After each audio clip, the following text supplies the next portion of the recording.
Structure activity relationship of sphaloridine. Sphaloridine जो है वो बेसिकली इसका स्ट्रक्चर हमने डिराइव किया है स्फेलोथिन से। ये स्ट्रक्चर जो है यहाँ से स्ट्रक्चर जो है ये किसका है, ये है स्फेलोरिडीन का। और जो ये स्ट्रक्चर है ये है स्फेलोथिन का। आप देख सकते हैं कि ये सारा का सारा स्ट्रक्चर यहाँ तक जो है वो स्फेलोरिडीन और स्फेलोथिन, ये किसका है, स्फेलोथिन। यहाँ तक जो स्ट्रक्चर है स्फेलोथिन और स्फेलोरिडीन का, ये जो है वो सिमिलर है, लेकिन यह एक जगह पे चेंज आ रहा है कि यहाँ पे जो है वो एसीटेट ग्रुप है। एसीटेट ग्रुप मीन COOCH3 और यहाँ पे जो है वो पायरिडीन न्यूक्लियस है। इस न्यूक्लियस को पायरिडीन कहते हैं। सिर्फ R2 स्फेलोरिडीन और जो स्फेलोथिन है इनके स्ट्रक्चर में सिर्फ और सिर्फ एक डिफरेंस आ रहा है, वो है R2 पे। अब मेडिसिनल केमिस्ट्री में हम बेसिकली कर क्या रहे होते हैं कि एक स्ट्रक्चर मॉडिफिकेशन कर रहे होते हैं। अगर हमें स्फेलोथिन के जो है वो स्ट्रक्चर में कुछ नेगेटिव ड्रॉबैक्स आ रहे हैं कुछ कंडीशंस में, तो हम उनकी स्ट्रक्चर मॉडिफिकेशन करते हैं। अब हमने इस स्फेलोथिन का जो नेगेटिव इम्पैक्ट आ रहा था वो क्या आ रहा था कि एसीटेट ग्रुप में जो ये मिथाइल ग्रुप है, ये क्या इसकी नेचर होती है, इसकी नेचर होती है कि ये लिपोफिलिक है। ये लिपोफिलिक इन नेचर है।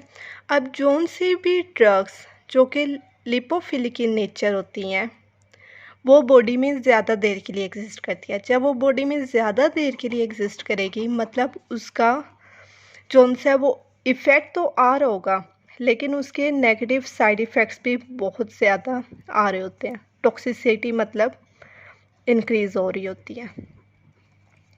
तो इस नेगेटिव इम्पैक्ट को कम करने के लिए हमने मिथाइल की बजाय जो है वो पायरिडीन न्यूक्लियस यहाँ पे ले आए। तो हम इसके स्ट्रक्चर एक्टिविटी रिलेशनशिप जो है स्फेलोरिडीन का हम कह सकते हैं कि ये सेफ ज़्यादा है, more safe, because methyl group not exist in structure।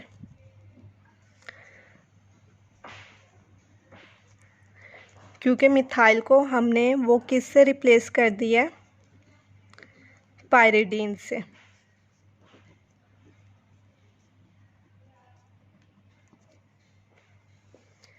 अब इस पायरिडीन जिसमें नाइट्रोजन है, अगर हम इसको इस पायरिडीन को अगर हम रिप्लेस कर देते इस एजोल के साथ, तो इसका इम्पैक्ट क्या आता है। मतलब एक पॉइंट ये इसका स्ट्रक्चर एक्टिविटी रिलेशनशिप में आना है और दूसरा पॉइंट ये है कि अगर हम पायरिडीन को की बजाय रिप्लेस कर दें इसको एजोल से, तो क्या इम्पैक्ट आता है। माइट भी इफ़ेक्ट तो इंक्रीज़ हो जाए, लेकिन इफ़ेक्ट के साथ साथ जो है वो टॉक्सिसिटी भी इंक्रीज़ होती है। ठीक है, अब तक मैंने 2 पॉइंट्स बताए हैं कि जो स्फेलोरिडीन जो है वो इसका स्ट्रक्चर हमने ड्राइव किया स्फेलोथिन से।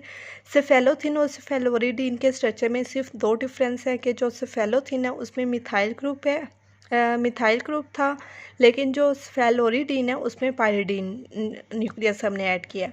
अब इस पायरिडीन न्यूक्लियस के ऐड करने से क्या हुआ है, ड्रग जो है वो ज़्यादा सेफ़ हो गई है, क्योंकि मिथाइल ग्रुप की वजह से, इस मिथाइल ग्रुप की वजह से जिसका लिपोफिलिक करैक्टर था, ड्रग ज़्यादा देर के लिए एग्जिस्ट कर रही थी बॉडी में, जिसकी वजह से साइड इफ़ेक्ट्स ज़्यादा आ रहे थे। और दूसरा ये कि अगर हम पायरिडीन के बजाय यहाँ पे एजोल न्यूक्लियस लगा देते तो इफ़ेक्ट तो इंक्रीज़ हो जाना था, लेकिन टॉक्सिसिटी भी इंक्रीज़ हो रही थी। अब थर्ड पॉइंट कि ये एसिडिक फॉर्म में एग्जिस्ट करते हैं, एग्जिस्ट करती है इनकी। एसिडिक फॉर्म एग्जिस्ट क्यों करती है? क्योंकि ये एसिड लिबाइल होने की वजह से, एसिड लिबाइल है जिसकी वजह से ये सॉल्ट नहीं बना सकते।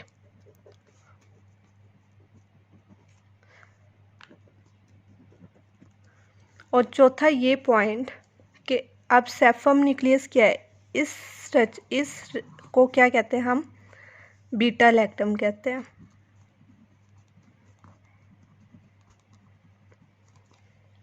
और इस रिंग को हम थियोपाइरीन कहते हैं।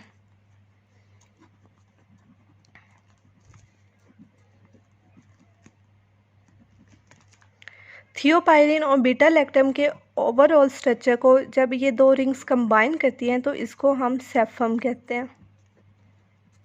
CEPHEM, सेफम कहते हैं इन दो न्यूक्लियस को, बीटा लैक्टम और थियोपाइरीन का। अगर इस सेफम न्यूक्लियस में कोई भी चेंज लाते हैं तो जो उनकी एक्टिविटी है सेफेलोरिडीन की वो लॉस हो जाती है। Any change in cephem nucleus result in complete loss of activity। मैंने इसके एक्टिविटी रिलेशनशिप में पॉइंट्स बताए। फेलोरिडीन कल्चर हम ड्राइव किया सेफेलोथिन से, ठीक है। उसमें जो मेन डिफरेंस आ रहा है कि सेफेलोथिन में ग्रुप था जबकि इस फेलोरिडीन में पैरिडीन न्यूक्लियस, पैरिडीन न्यूक्लियस वो बॉडी में कम देर के लिए एग्जिस्ट की, जैसे उस ड्रग ने अपना इफेक्ट दिया तो ये एलिमिनेट हो जाती है बॉडी से। जबकि मिथाइल जोन्स है वो ज़्यादा देर के लिए लिपोफिलिक होने की वजह से ज़्यादा देर के लिए एग्जिस्ट करी थी, जिसकी वजह से नेगेटिव साइड इफ़ेक्ट आ रहा था जो हमने मिमिक किया है फेलोरिडीन में। और दूसरा ये पॉइंट कि अगर हम इस पैरिडीन न्यूक्लियस को एजोल के साथ रिप्लेस कर देते तो जो इफेक्ट तो इंक्रीज़ हो जाना था लेकिन टॉक्सिसिटी भी इंक्रीज़ हो रही है। और तीसरा पॉइंट ये है कि ये जो जितने भी सेफेलोस्पोरिन्स के जो डेरिवेटिव्स हैं ये एसिटिक फॉर्म में एग्जिस्ट करते हैं क्योंकि ये एसिटिक लिपाइड, जिसकी वजह से ये सॉल्ट नहीं बना सकते। और चौथा ये पॉइंट है कि जो हम सेफम न्यूक्लियस में कोई भी चेंज लाते हैं जो कि बीटा लैक्टम और थियोपाइरीन का कम्बिनेशन है, इस पूरी रिंग को हम सेफम का नाम देते हैं। कोई भी अगर चेंज लाते हैं तो कंप्लीट लॉस ऑफ एक्टिविटी हो जाती है। ये है SAR ऑफ फेलोरिडीन।